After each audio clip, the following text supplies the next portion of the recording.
You don't shuck a pea pod, right? We're still on the pea pods. I don't know. I eat the whole thing. I don't eat the whole fucking corn cob. Right. It's like... I shuck my corn. I But don't you can shuck eat my a pea pod, right? Mm-hmm. Because, like, whenever I get Chinese food, I, like, eat the pea pods. Yeah, and there's almost always only 3 peas. Right. I don't think I've ever had a 5 pea pod in my fucking Chinese dinner. Yeah, I don't think I, like, pay attention when I have my lo mein. But, like, maybe I'm gonna pay more attention next time I have my lo mein. Let me know. Yeah. I'll keep track as well. Viewers, listeners, you guys are probably like, wow, this is really engaging content. I can't believe Do I'm mini spending... corns have to be shucked? They just, like, fall off with their little hats. That's my scientific take on that. Like, what does the word shuck even mean? Oh, gosh. Like, don't you, like, shuck an oyster? Yes, but also corn. Yeah. I guess to remove the outer shell would be my thought. Do you shuck a pistachio? What does... Or do you crack a pistachio? Do you shuck a walnut? Or do you crack a walnut? This is a movie podcast. Let's talk about movies. So, everyone, like I said, we were talking about High and Low today, the 1963... You shuck an orange? No, you peel an orange. But, like, what's the difference between shucking and peeling? We're now, High and low! We're high and low. High and low, high and low, high and low. All right. Well, before we talk about High and Low and ruin that movie, let's talk about some other stuff. Normally I have a fun bit here, but I've been busy all day, so I was thinking of one when I was eating dinner. So, there's been this is very, like, I realize really late to the game. So, right now, it's Oscar season. And I've not seen a single thing that's nominated for an Oscar, so we're not going to talk about it because I don't know what's happening there. All I know is it's this Sunday. But yeah, across the lands, across all of the world right now, I was just going to say America, but I'm pretty sure it's all over the world. Everyone has a fever. Maybe I shouldn't be wording it like this. We're off to a great start. What? Everyone has bat fever. I probably shouldn't also say that. If you have bat fever, go to the hospital. That's rabies. What I'm trying to say is everyone is still talking about the Batman. I'm talking about the Batman. I feel like it's a little late because it's been out for a little bit.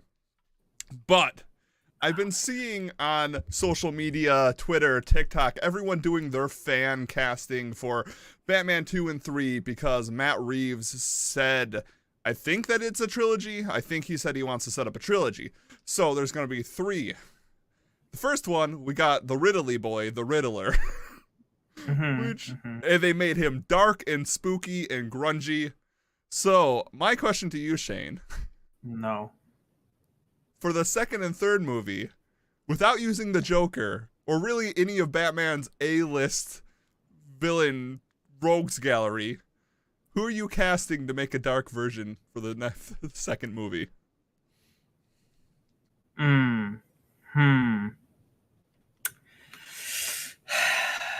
We just Google B-list Batman villains real quick. I think that Victor Zsasz would make a really cool, grounded character. Grounded is a word. For Victor Zsasz. I mean, he is like the most grounded serial killer. He has like no special powers other than every time he kills someone, he just like makes a notch on his skin. Yeah, and he would fit into this like gritty, more realistic world they're trying to kind of create. Right. And who would play him? Yeah. Timothy Chalamet. I don't think you could like legally like shave Timothy Chalamet's hair. Maybe we don't have to. Yeah, but I mean, where's he gonna? What if he runs out of room? Okay. Hear me out. Yeah. Who played Lex Luthor? Jesse Eisenberg. Yeah. Him. As okay, I could see that. Or like I was gonna say, like I think Paul Dano would do a great job. Listen, I think Paul Dano should just be the villain in all 3 Batman films.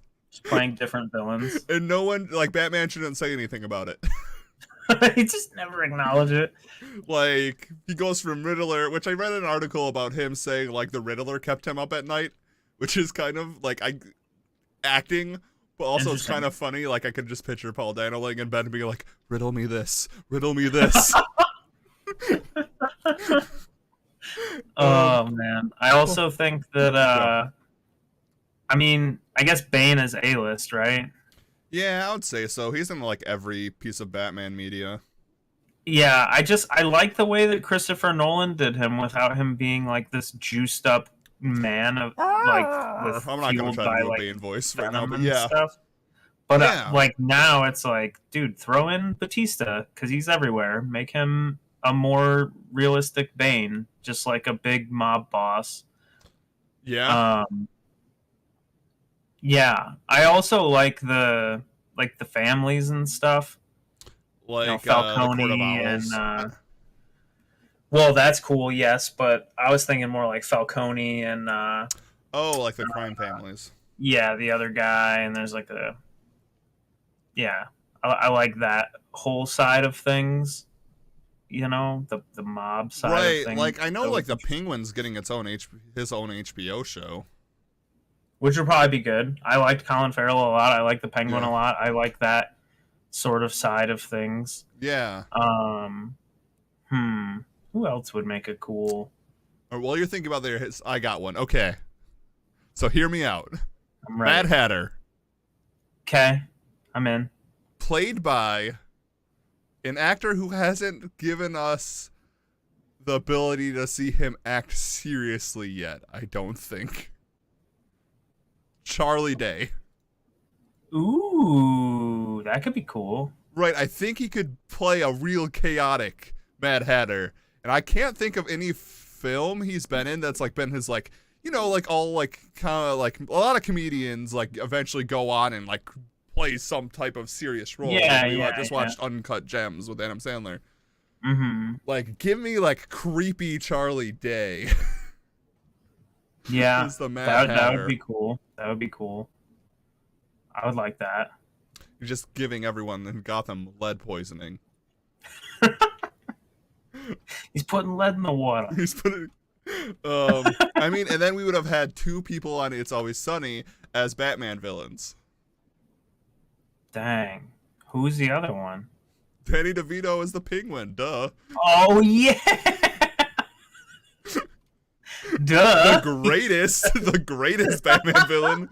I like still have nightmares of like that his version of Penguin eating like a raw fish as a child. There's like he that was such a like I don't know, something about it disgusted me so much. Like yeah, as a it was kid. pretty brutal. See, and then like years later, I watched Bear Grylls eat a raw snake, and I was like, "What the fuck am I doing with my life?" Right? Yeah, that's fair.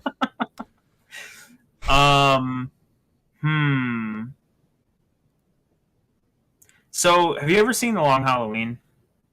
I've read part of The Long Halloween. I have not seen the animated film though. I think Calendar Man is a pretty cool character. He makes me think of Hannibal Lecter in that story, where it's like Batman, Jensen Ackles, has to. Ooh, I have something to talk about him too after this. Yeah, he's getting spicy this last couple weeks. He has to consult Calendar Man to try to like deduce what's going on based on like holidays and serial They killing. didn't let Calendar Man out for Halloween? Come on, that's his day. Let him have his day. So I think he would be neat, and I don't know who would play him though. Maybe Nicolas Cage or something. Nicolas Cage did say in a recent article that he's ready to get in there as a Batman villain for the Matt Reeves universe.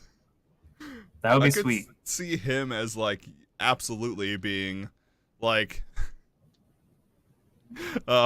Calendar Man or like give me like have him be like the Pied Piper or something or Magic whatever the musical guy, Music Maestro.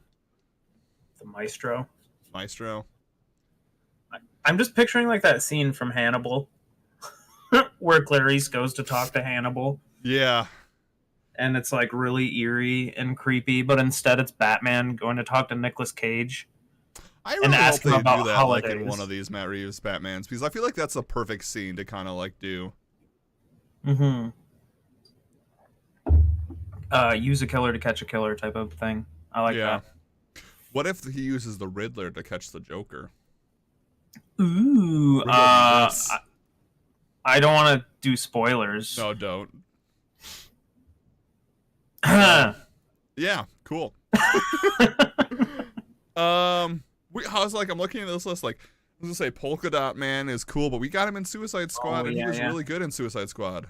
It's funny, I was gonna say Sylvester Stallone is like Solomon Grundy or something, and then I remembered he was King Shark, and I was like, fuck it, just throw those guys in there. Solomon Grundy would be such a good villain to put in one of those movies.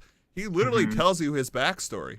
Solomon Grundy, born on a Monday, christened on a Tuesday, wedded on a Wednesday. I can't remember the rest of the week. Died on a Thursday.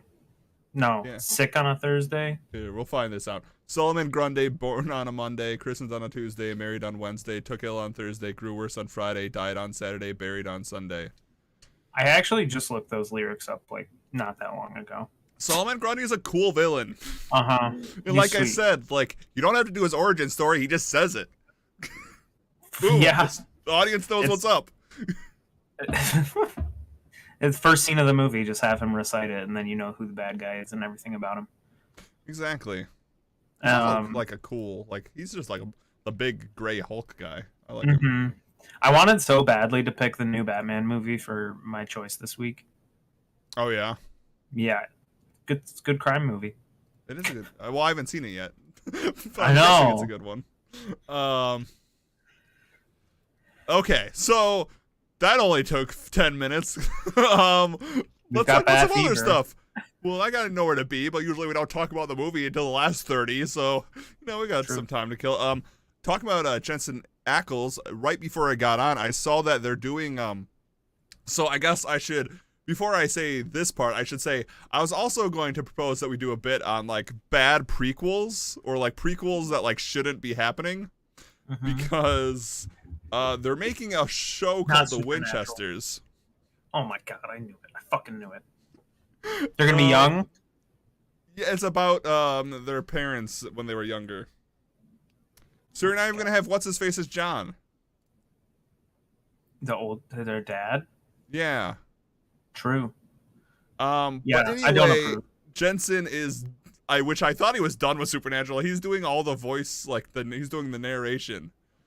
He is done with Supernatural. This is the Winchesters. Well, I know, but he's doing all the narration for this new show. News story. You ever seen Saving Private Ryan? Yes, I've seen. Yes. You know how, like, in the beginning, it's like old ass Tom Hanks, like walking in the graveyard. Yeah, that's gonna be old ass. He tells the story. It's gonna be like old fucking Jensen Ackles standing at his old Dean standing at Sam's grave, like telling his grandkids the stories of the good old days. My dad. I mean, so I guess it is. It does say he will reprise his role as Dean Winchester as a narrator describing his parents. Old Dean in a retirement home. I never finished Supernatural, so I don't even know if Sam's still alive. Oh, I don't know either, actually. They die so many times, so... They do die a lot in that show. A lot of things happen in that show. That is very true. On the note of Jensen Ackles, I saw the trailer for season 3 of The Boys as well in our time away. He's looking good as, what's his name? Boy. Flagman? Yeah, Soldier Boy. Yeah, he looks cool. I'm pretty excited. I'm excited to see him in something a little more spicy. Yeah. Have you seen The Boys Present Diabolical yet? What? What was the first part of that? The Boys Present Diabolical? No, I saw that was on Prime, though. Yeah, I don't know if it's like all the first season's out yet. I wonder if it's any good. I mean, what is it? Kind of good. It's an animated show about the Boys universe. Oh. It kind of looks like Invincible in a way, same animation style. Okay, cool. So who knows? Huh. Let's check out a movie. This is a real laid back podcast episode, everyone. When we talk about high and low, I don't think it's going to be that laid back. Well, we're just hanging out. Let's look up some movie news right now. Let's just hang out for like the next 10 minutes. Okay. Let's see anything happening right now. Godzilla vs Kong 2 story. I don't care. The new Nicolas Cage movie dropped, the one about him being Nicolas Cage, and I heard it was good. That does look good. I've not seen it yet though. Excuse me. There's really there's nothing really exciting happening in movie news right now. Yeah, I mean, I haven't heard anything big. I know the Ms. Marvel trailer also dropped. Yeah, that looks pretty good actually. I saw it. It looks like I like the editing of it. Mm-hmm. It looks like it has its own like style, which I mean, I'm cool with that. I like that. I prefer that actually. I heard Morbius is a fucking hot mess.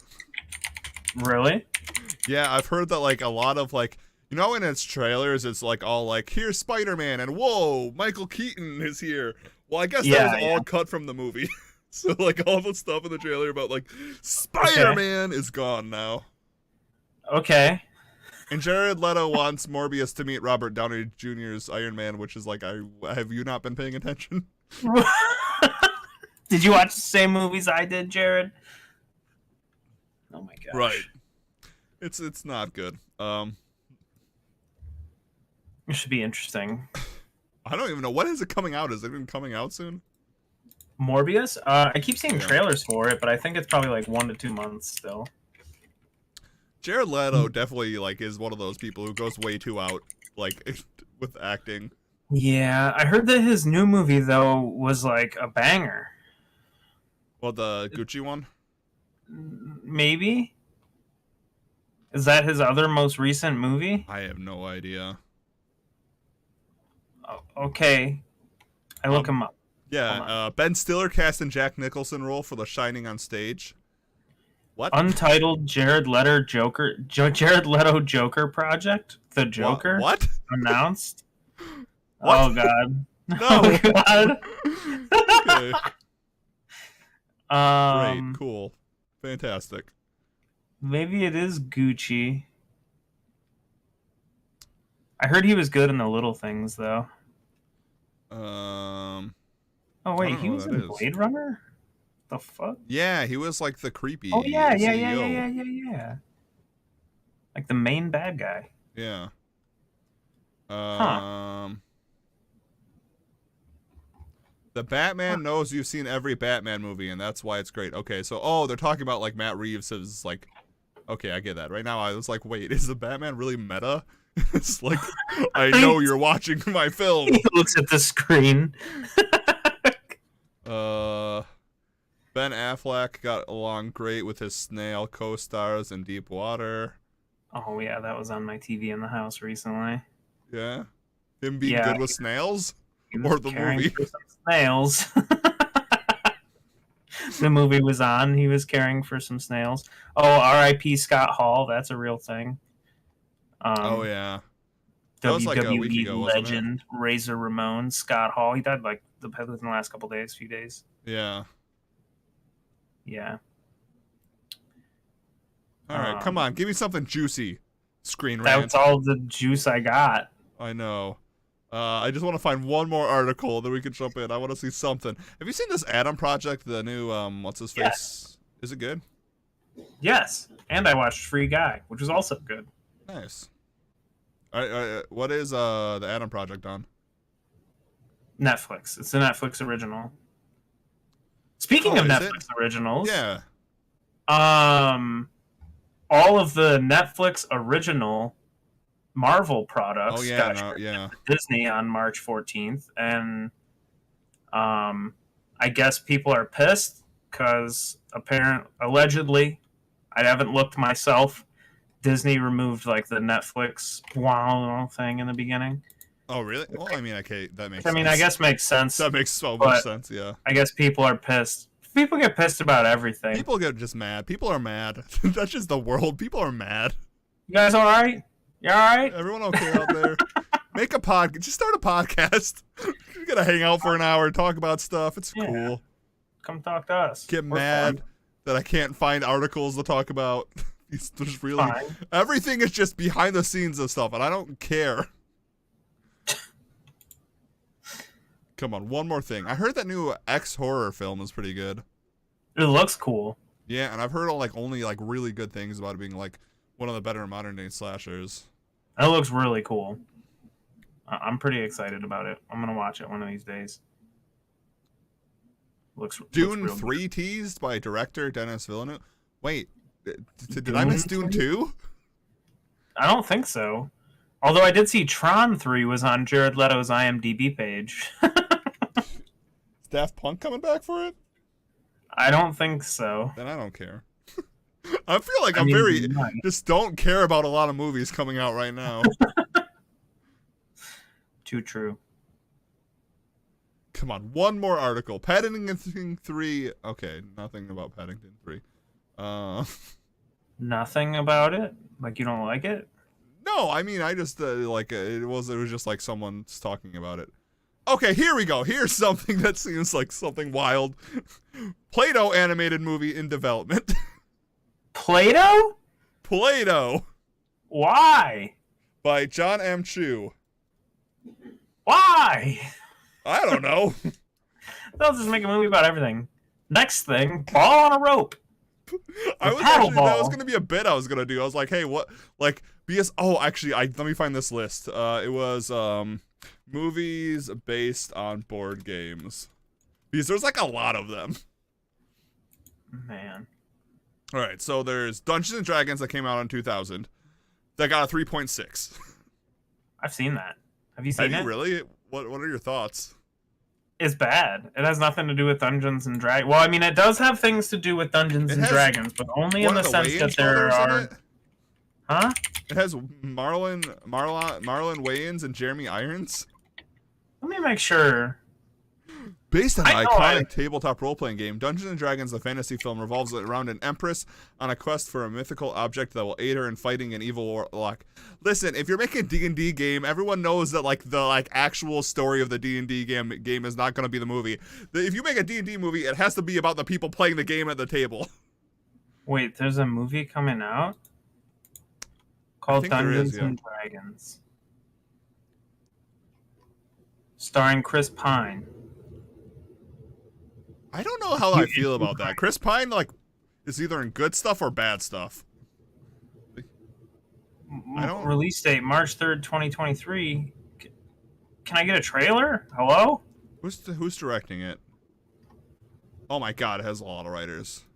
And two directors. That does not make me feel... Bailey and Jonathan Goldstein. Oh, it's the kid from... God, what is that? Freaks and Geeks. I don't know what that is. I mean, I know what Freaks and Geeks is, but I don't know who you're talking about. It's John Francis Daly. He plays Sam. Okay. I knew the name. John Francis Daly. This is like both of their first times directing. Super. Other than Should be shorts. a banger. I'm gonna silently watch this Dungeons and Dragons trailer. I think I have seen this movie. You ever seen the movie Dragonheart? I think it came out in like the 2000s. There's been a bunch of them, I think. I think so.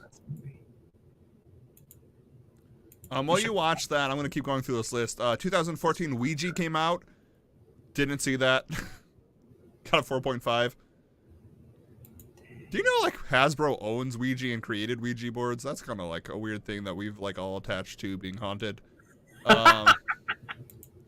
Battleship came out in 2012. I remember those trailers. I actually think I saw that movie, and I think it sucked, if I remember, but, Liam Neeson was in it for some reason. Yeah, there's a beholder in this movie. It looks crazy. In the 2000s movie? Uh-huh. Oh, is it the CGI in this is awful. I was going to say, is it clay or is it CGI?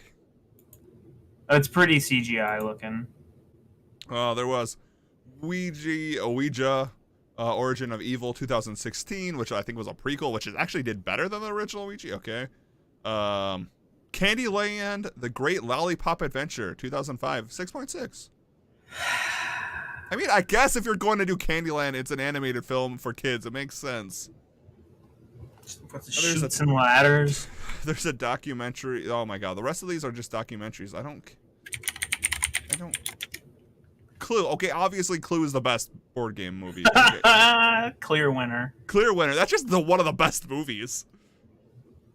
Oh man, what a classic. Let's talk about High and Low now. Okay. Okay, well, pretend everyone who's listening right now or watching, pretend that we did all this other bits first, and then we did the Batman bit now, so I can use this next segue. Hey, Shane, as someone who's seen the Batman, did you know that Matt Reeves said High and Low is very influential to how he created the Riddler? Really? Imagine that. Yeah, I haven't seen the movie, so I would love to hear how accurate that is. I could see how he could have drawn influence from this movie. Totally, yeah. It's funny because, like, I hadn't really considered Batman as a potential crime movie option for week 3 until I watched this. So, like, very nice. That's pretty telling of it, I think. Right.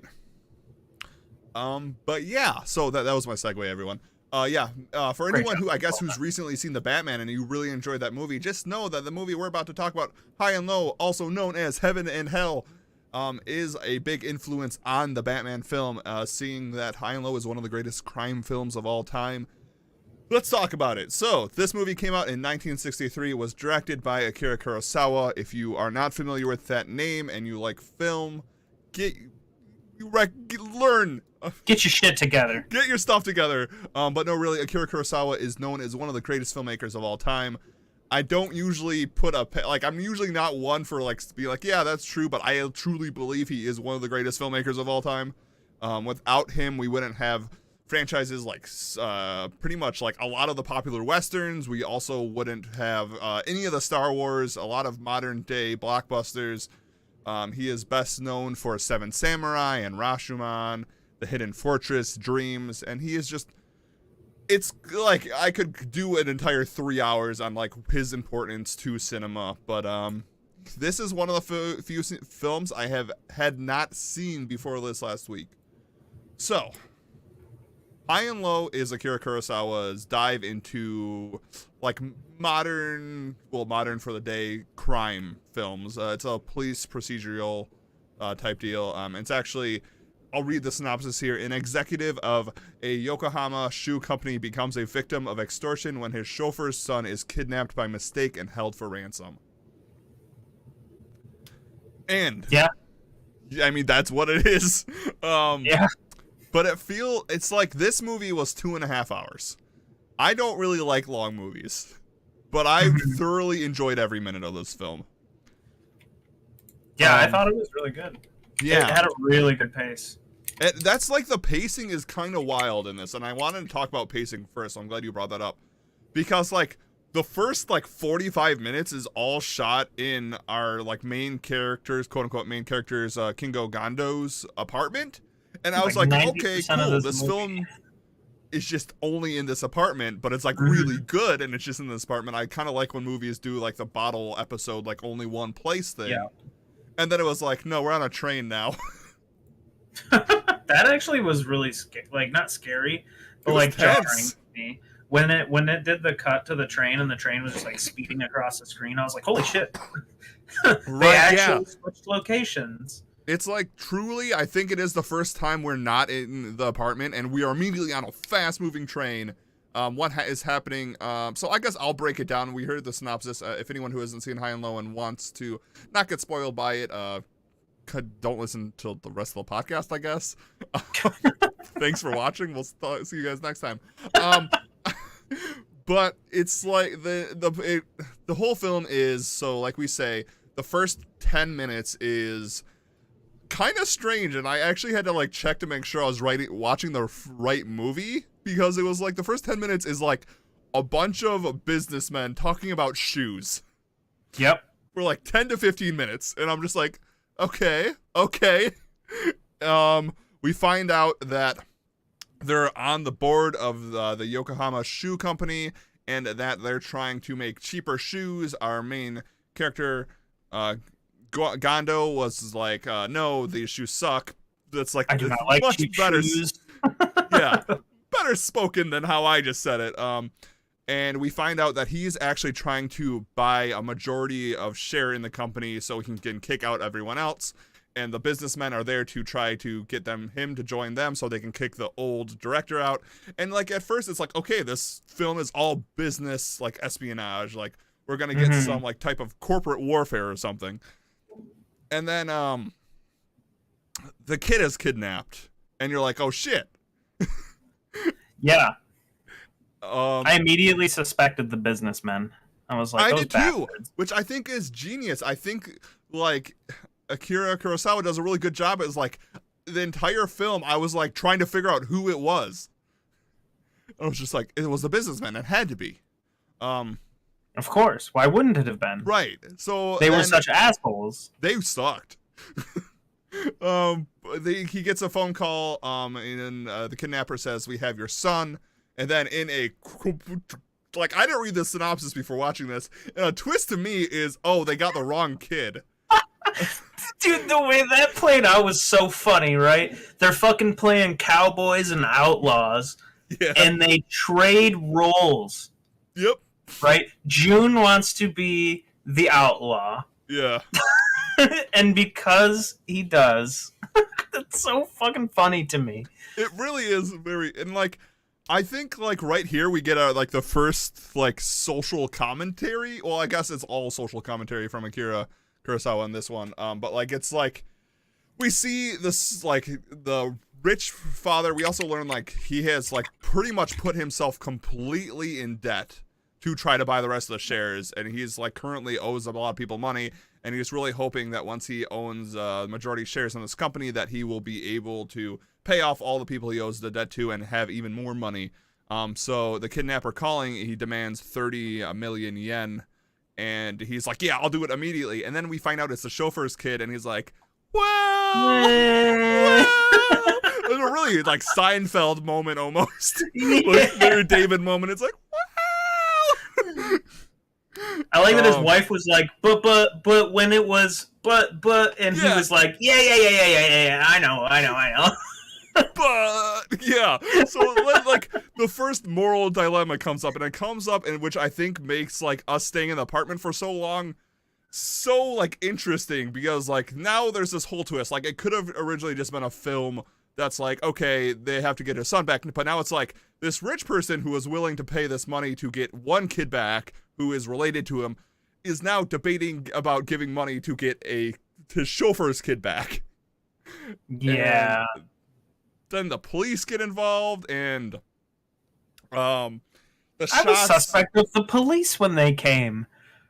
They were like, there are people coming, and they're in a delivery truck. I was like, what the fuck is going on with this guy's life? Is there like a gang of people in this truck that are about to like beat him up for his shares? I think there's a couple cuts in the movie that does that, where it doesn't tell you what's happening, but you learn after the fact. So like, my favorite cut is probably when the kidnapper calls back once the first time when the police are there, and he goes to answer the phone, and then we don't actually hear the phone conversation.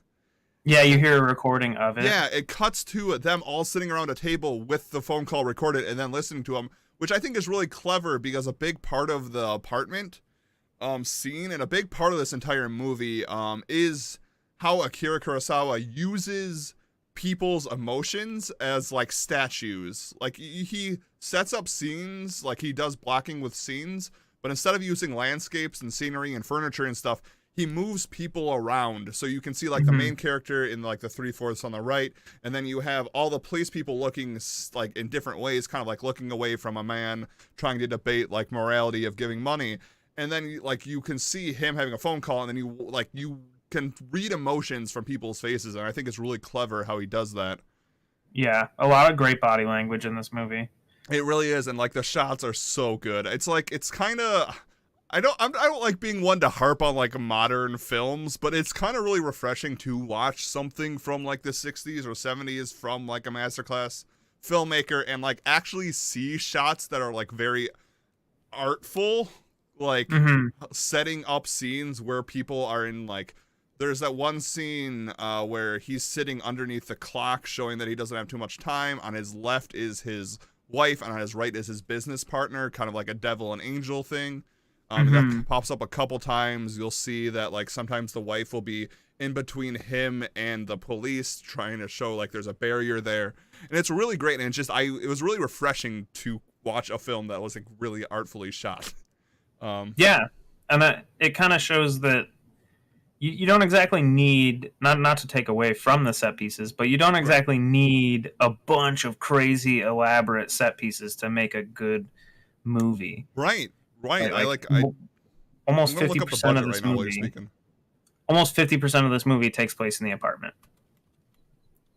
And it's all the other set pieces look great, but you also spend a lot of time in them. Like the train sequence is kind of long. Mm-hmm.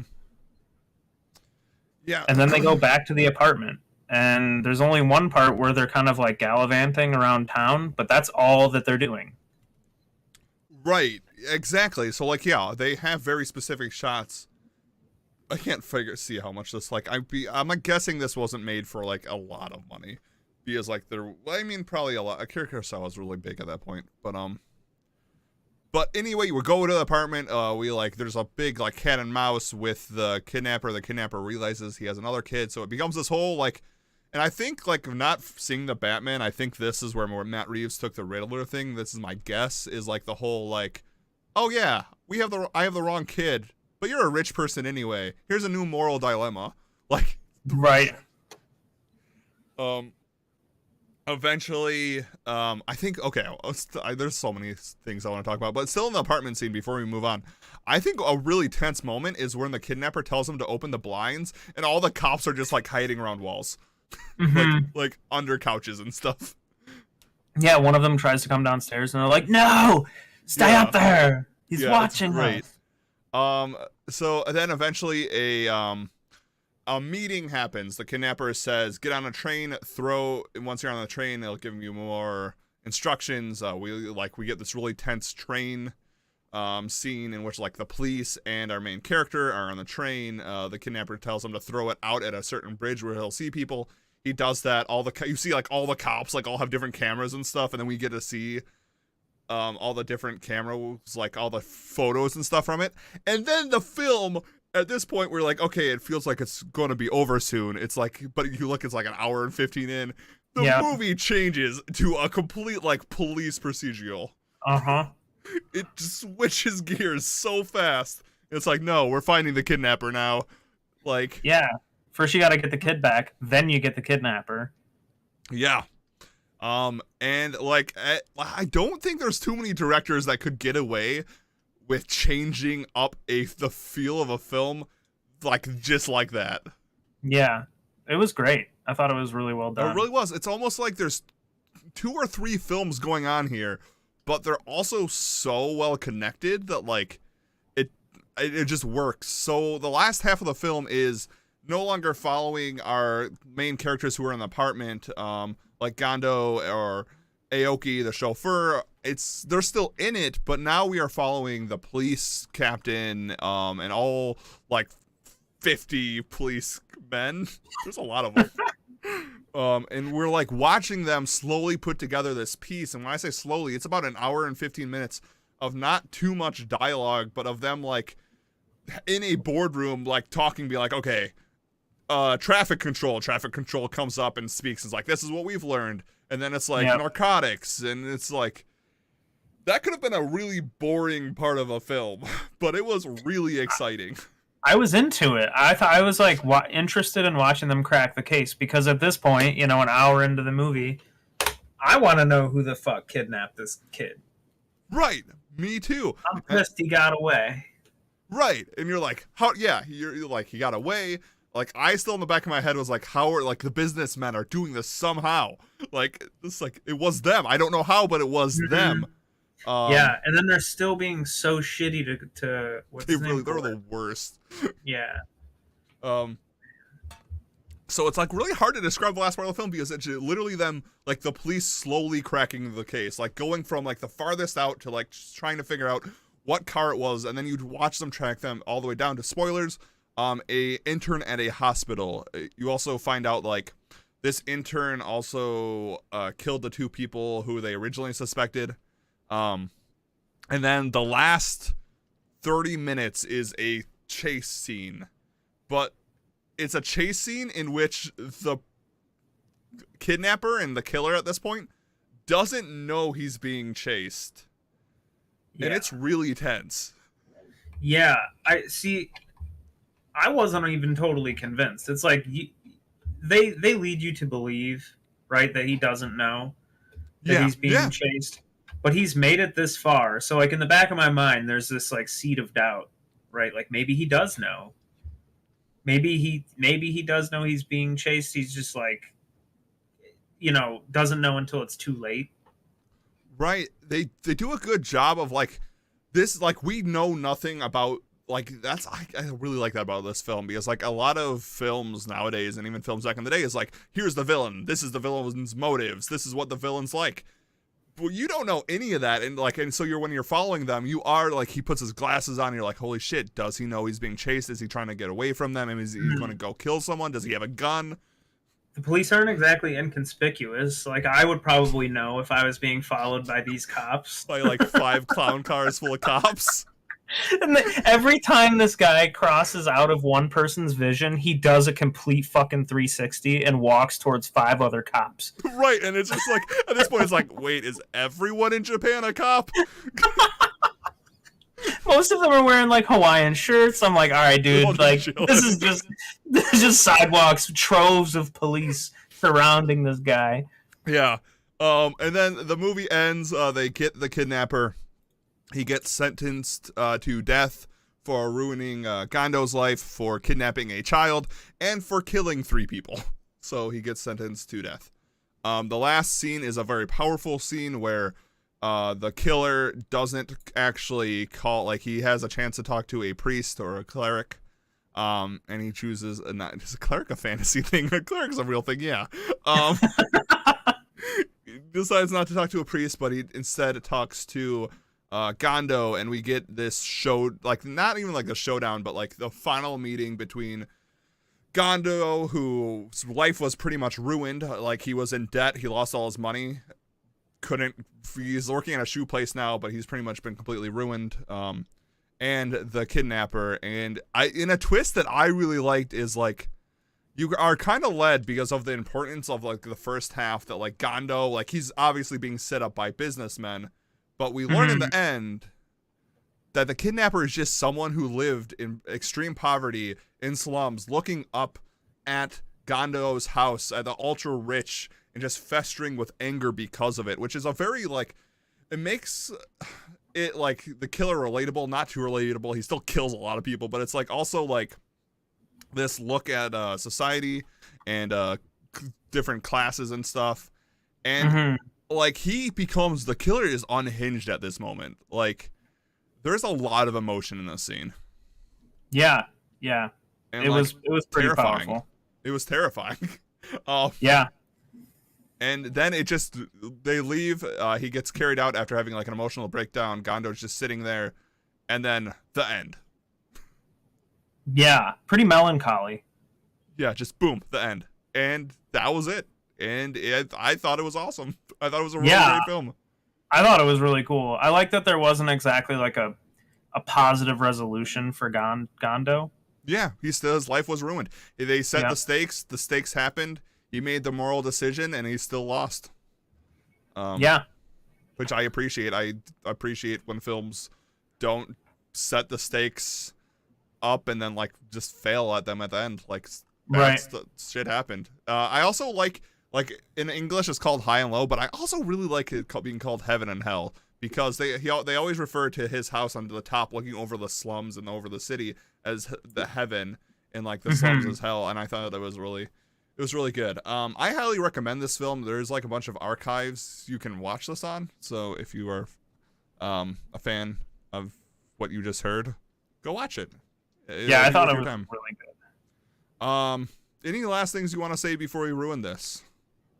Nothing in particular. I mean, it's the same as usual for me. Closing statements. I thought this movie was really fucking cool. Totally worth it. And my pick is obviously influenced by this movie. So nice. I guess it's also based on a book called The King's Ransom, which makes sense. I know Akira Which is Kurosawa was also a a lot of movie? his. Is The King's Ransom another? Oh wait, that does sound like a movie, doesn't it? It does. So does The Queen's Gambit. The King's Ransom. It is a movie. 2005. I don't think it is because that one doesn't look like it's like I'm reading that. I don't think that's Anthony Anderson movies. Yeah, that's what the one we're thinking. Anthony Anderson, Regina Hall. I don't think so. Yeah. Wait, but I know Akira Kurosawa. Like Rashomon is an adaptation of Hamlet. I want to say. So he's like known for taking. Let me see.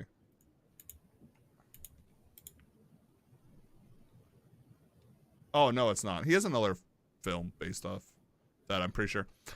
Okay, so I've had a really busy day, so I have not been able to program ruining movie bot. So I have an idea how to ruin this movie by coming from my own brain this time.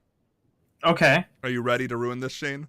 I'm ready. Let's do it. So, chat, viewers, listeners,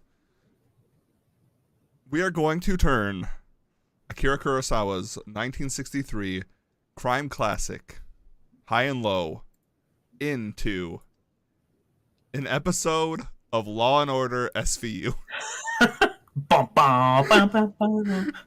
Is that the one with Ice-T? Yes,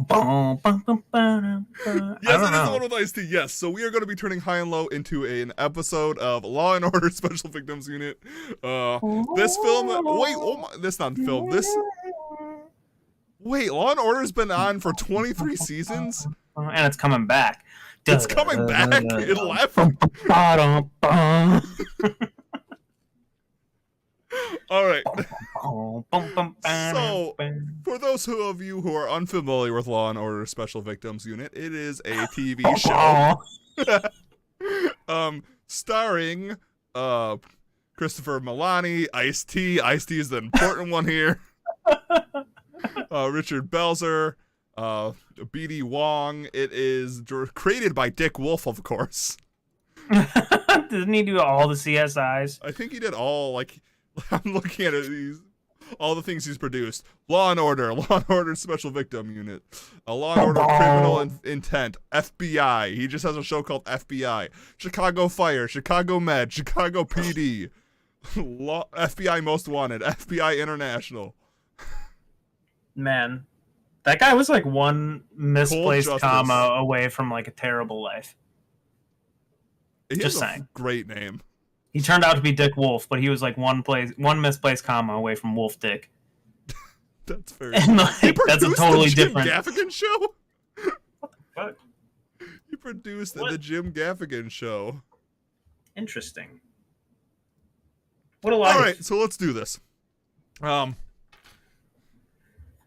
going to just type in structure of a Law and Order SVU show episode because it definitely has something. So yeah, obviously, there's like that whole like monologue. This is the life and blah blah blah. Law and Order Special Victims. So I'm pretty sure it's been a bit since I've seen an SVU episode, but it starts off with like the event happening, right? And then we get like a flash forward to our detectives making quips. Yeah, finding the body. Looks like she caught a train. Yeah, exactly. So obviously we start the show off by real dramatized version of the two kids playing cowboys and outlaw. And then we see a very like, this is SVU. We have to make the villain look purposely villain. He's wearing a like dark hoodie, large aviator glasses, just like leather skulking in the shadows. Leather gloves. No leather gloves. And suddenly, like, in like a freeze frame, he runs, grabs the kid, and then like I think like freeze frame there, like photo, and then like flash, or like I think wait, what's the TV show that goes yeah? What he puts on the glasses? That's CSI Miami. Damn it. Okay. Wait. Okay. I'm looking up we need to stop the podcast right now. We're talking about this. One of the most like asked questions on Google for SVU is SVU scripted? Yeah, why wouldn't it be? Yeah, what the fuck? You think this is all improv? Yeah, you think Ice-T's up there just improv? With all his previous, copping skills. Yeah. Anyway. So God, we are bump. Bump. There's some kind of office drama happening. They're eating donuts or something. I don't know. Mm-hmm. It's whatever's happening that season. There's always that like season through line. So I don't know. Ice-T's doing something. We cut to the crime scene. We have obviously Detective Elliot Stabler's there, Olivia Benson, and we have Ice-T's character, which I'm forgetting his name. I don't know his name. He's there. They're standing around the crime scene, which I don't know. There's not a body, so like, I don't know why they're standing around it. Okay, what is Ice-T saying? What is his like line? This is Ice-T's time to shine. This is what he does best in Law and Order. Oh, what's his little quip here? He when he finds out that the guy's kid has been kidnapped. Yeah. Well, he was playing Cowboys and Outlaws. Yeah.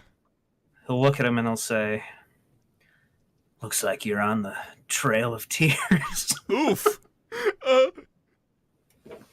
I mean, I could see Ice-T saying that, actually. I was seeing if I could find Ice-T SVU lines. Yeah. There has to be. I'm not that quippy. No. I could. Okay. What? Let me try one. I mean, before they go to the train, obviously he says, Right. "Looks like we gotta catch a train." Yeah, obviously that's what. Yes.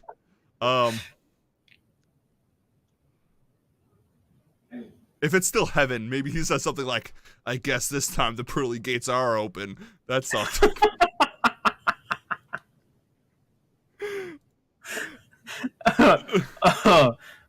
When they go to the slums to look for the guy, they'll point and they'll be like, "Is that him?" And they'll be like, "There's a snowball's chance in hell." Hell yeah. So we finally we get okay, so obviously this episode is cut through drama, the inner drama that's happening in the SVU unit. We jump back, our main characters are no longer our main characters in this. Our main characters are the main characters of SVU. So eventually they're on the train. How do we make the train scene? How do we make the train more intense? Like in a dumb American Hollywood way. Running on the roof. Yes, okay, for some reason now, the kidnapper is asking to get the briefcases on the roof, and the SVU people have to chase him, and he, the last moment, jumps off into the river, and you can see, oh my god, I guess this is international, maybe you can see Mount Fuji in the background. Hell yeah. I don't know why the SVU unit has the ability to do diplomatic missions to other countries now, but they do for this episode for some reason. They've been granted something. They've been granted, yeah. So cuts to the next day. They're all sitting around their crime lab thing, and oh my god, they have to do the enhanced thing. The what thing? The digitalize, enhance the photo, and just the thing that doesn't exist in real life. Yeah, with all their cameras and stuff. Yeah, so instead of all the cool detective work we get in High and Low, we just get one of those enhance, reflecting off a mirror, off a window, off of someone's cup of coffee, digitalize, and you see our kidnapper, and our kidnapper has a really small scar in High and Low that he wraps up in a Band-Aid. I feel like SVU would just super do it, and his he has a scar going all the way down from his face to his arm. Just because it's SVU. They find him. We have the same bar scene almost, except they kick down the door, and instead of getting our perp like they do, it's a gunfight for the last 30 minutes. Yeah, I have that classic scene where it's Ice-T. Yeah. Just kicks the fucking door down, and holding his gun up, and all the people are like, ah, and they all scatter, and the bad guy's just like standing in the line, and he takes off through the crowd of people. Yeah, and that's like, yep, and then like, obviously the last moment is them standing in the slums, the building up above. Ice-T says something like, I'd say you're going to hell, but you're already there. Boom, boom, boom, boom, boom. Bum, bum, bum, bum, bum, and then one of the main characters gets shot in the leg, and it's real dramatic, and we cut to commercial break thinking that they're dead, but they're fine at the end of the show. And we get no dramatic exposition from the bad guy at the end. The last thing you see of the bad guy is the back of his head as he walks away in handcuffs. Yes, absolutely. Nothing cool about him. Just another bad guy in the books. Absolutely. And boom, Law and Order. SVU, Heaven and Hell. All right. Well, that was ruining movies, everyone. I think that was Akira Kurosawa is probably rolling around in his grave right now. Sorry, bud. They're probably going to take away my film degree. So that's okay. So Shane, what are we watching for the third crime movie? So we did a modern crime movie. Yep. And then you did like an obviously classic crime movie. Yep. So I figured classic and influential was my thought process.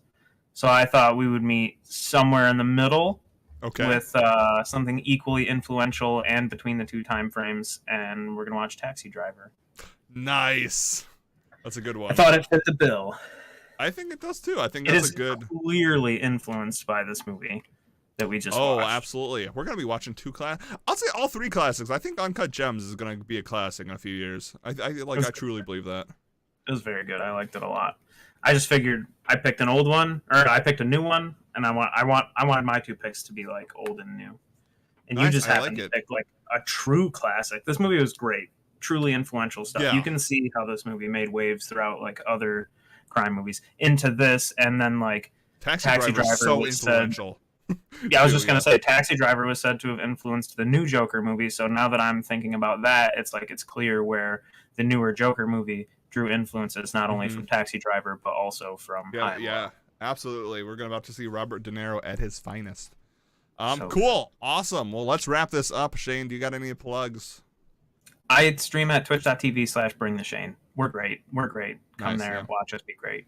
Yeah, go to my YouTube, Farm Goat Plays, and watch on both Shane's channel and my channel as we try to beat Minecraft in a super hard way. We're building an army of bees and dogs to kill the Ender Dragon. If you know anything about Minecraft, it's going to be wild and nuts, so come check that out. And yeah, that's it. Thank you guys so much for listening / watching / telepathically absorbing this into your brain. I hope you guys have been enjoying it. I know we've been enjoying it. These are always a blast. It's just been even if like just watching the movies is worth this podcast. Yeah. For me. Like I love watching all these movies. But yeah, that's it. We're out of here, everyone. We'll talk to you guys all next time. As always, be excellent to each other. Party on, dudes. Bye. Movie over. Movie over. End. The end.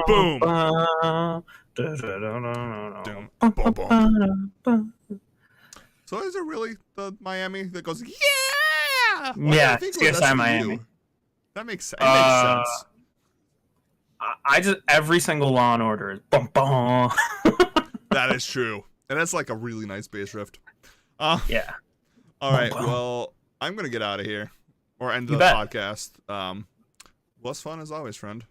You bet. I will see you around town, buddy boy. For sure. Peace. Bye. All right, chat. Thank you guys so much for watching, and we will see you guys all next week. I'm going to get out of here. So, you know what it is. Be excellent to each other. Peace.